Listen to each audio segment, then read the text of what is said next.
Бізде пускатель 380 катушка. Бір фаза прямой катушкаға барып тұрады да. Екінші фазаны через кнопка разрывать етеміз, короче.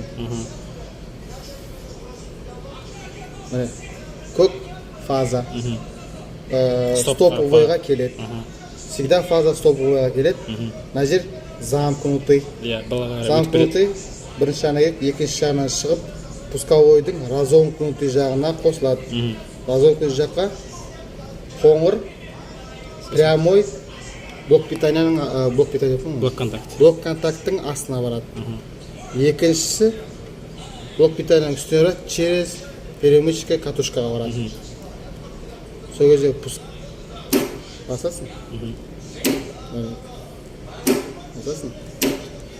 Бір фаза прямой, екінші фаза через кнопка. Катушка 380. Енді қазір мотор қосамыз. Болды, е? Болды. Бір блок контакт деген бәле қандай қызмет атқарады деп сұрайды. Разомкнутый. Просто разрывать етеді ғой. Так, өші мынадан тоқ келеді.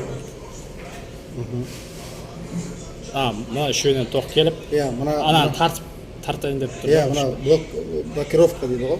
Тартып ұстап тұрады ғой. Ұстап тұру үшін қызмет етеді ғой. Блокировканың қызмет атқарады. Так, все.